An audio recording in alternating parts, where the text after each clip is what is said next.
Everyone, எல்லோரும் எப்படி இருக்கீங்க? இப்போ ஈவினிங் டைம் பார்த்தீங்கன்னா ஜாதிப்பூ சூப்பராக பூத்து நல்லா அழகாக வந்திருக்கு. எனக்கு வந்து ஜாதிப்பூ வந்து கட்டி வைக்கிறத விட கோர்த்து வைக்கிறது ரொம்ப பிடிக்கும். ஏன்னா நல்லா ஒரு செண்டு மாதிரி அழகாக இருக்கும். இன்னும் கொஞ்சம் நேரத்தில் பார்த்தீங்கன்னா நல்லா வெடிச்சிரும், கம்ம கம்மான்னு சூப்பராக வாசம் வரும். நேற்று கோர்த்த பூ வந்து பார்த்திங்கன்னா வச்சுருக்கேன். எனக்கு பொதுவாக ஜாதிப்பூ ரொம்ப பிடிக்கும். அதுவும் இந்த சீசனுங்கிறனால டெய்லி தவறாமல் வச்சுப்பேன். அதே மாதிரி மழை வர்ற மாதிரி சூப்பராக இருக்குது கிளைமேட் இப்போது. இன்றைக்கி வந்து நம்ம காயெல்லாம் நிறைய இருக்குது, நேற்று தான் வாங்கிட்டு வந்தோம். அதனால் வந்து இன்றைக்கி அதை வச்சு சூப்பராக ஒரு வெஜிடபிள் சூப் வந்து வைக்கலாம் இப்போது அப்படின்ட்டு. எப்போவுமே ஈவினிங் டைம் வந்து சத்து மாவு டீ அந்த மாதிரி செய்வோம். இன்றைக்கி வந்து கொஞ்சம் வித்தியாசமாக இந்த மாதிரி பண்ணலாம், சரி உங்களுக்கும் அதை எடுத்து போட்டுடலாம் அப்படின்ட்டு நம்ம செய்யலாம் அப்படின்னு யோசிச்சுருக்கேன். வாங்க போகலாம், போய் வெஜிடபிள் சூப் எப்படி பண்ணுறதுன்னு பார்க்கலாம்.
இன்றைக்கி வெஜிடபிள் கிளியர் சூப் நம்ம பண்ண போகிறோம். அதுக்கு நம்ம கட் பண்ணி வச்சுருக்கிற எல்லா காய்கறிகளையுமே வந்து பார்த்திங்கன்னா ப்ரெஷர் குக்கரில் சேர்த்து நல்லா ஒரு விசில் வச்சோம் அப்படின்னா எல்லாமே ஈவனாக வெந்து வந்துடும்.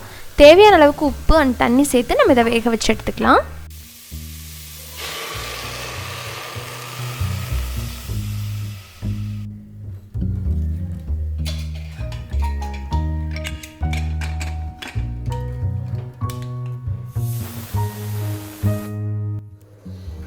அடுத்ததாக ஒரு பேனில் 1 டேபிள் ஸ்பூன் பட்டர் சேர்த்துக்கிறேன். கண்டிப்பாக பட்டர் சேர்க்கணும், அப்போ தான் டேஸ்ட் நல்லாயிருக்கும். இதில் நம்ம கட் பண்ணி வச்சுருக்கிற அந்த பூண்டை வந்து சேர்த்து கொஞ்சம் நேரம் வதக்கிக்கலாம். பூண்டு நல்லா வதங்கிடுச்சு. இப்போ இந்த தண்ணியோட நம்ம வேக வச்ச காய்கறிகளை முழுசாக இதில் ஊற்றிடுங்க.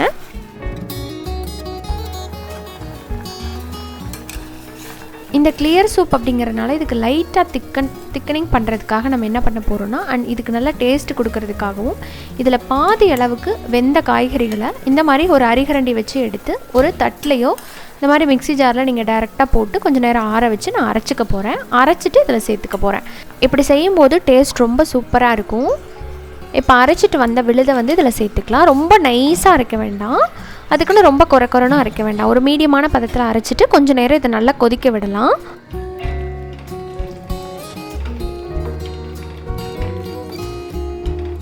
உப்பு வந்து காய் வேக வைக்கும்போது போட்டோம். உங்களுக்கு பத்தலைனா மட்டும் இந்த டைமில் நீங்கள் போட்டுக்கலாம். உங்களுக்கு தேவையான அளவுக்கு மிளகுத்தூளும் இந்த டைமில் நீங்கள் சேர்த்துக்கலாம். அடுத்ததாக கொஞ்சமாக வந்து மல்லித்தலை சேர்த்து நான் வந்து இந்த சூப்பை இறக்கிக்க போகிறேன். இதில் வந்து ஸ்ப்ரிங் ஆனியன் இருந்து சேர்த்தாலும் நல்லாயிருக்கும். உங்களுக்கு வேணால் வெங்காயம் வந்து அந்த பூண்டு வதங்கினதுக்கப்புறம் வதக்கியும் போட்டும் செய்யலாம். அப்படி வேணாலும் பண்ணலாம். ட்ரை பண்ணி பாருங்கள். ரொம்ப ரொம்ப டேஸ்ட்டாக இருக்கும். இது என்னோடய style of veg clear soup. செஞ்சு பார்த்துட்டு எப்படி இருக்குன்னு சொல்லுங்கள். இப்போ சுட சுட சூப் ரெடி ஆகிடுச்சு. நம்ம டேஸ்ட் பண்ணிடலாம்.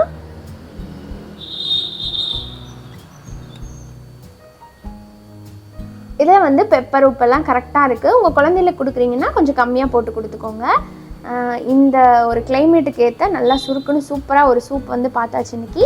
இதை வந்து பார்த்திங்கன்னா நம்ம லிக்விடாக பண்ணியிருக்கோம், கார்ன்ஃப்ளவர் யூஸ் பண்ணாமல். இதை நீங்கள் கொஞ்சம் திக்காக சாப்பிட்ணும் அப்படின்னா கொஞ்சம் ஒரு 2 ஸ்பூன் கார்ன்ஃப்ளவரை நீங்கள் ஆட் பண்ணி கரைச்சி உள்ளே ஊற்றிட்டிங்கன்னா நல்லா ஹோட்டலில் சாப்பிட்ற மாதிரி திக்காக கிடைக்கும். கண்டிப்பாக இதை நீங்கள் வீட்டில் செஞ்சு பாருங்கள். டேஸ்ட் ரொம்ப நல்லாயிருக்கு.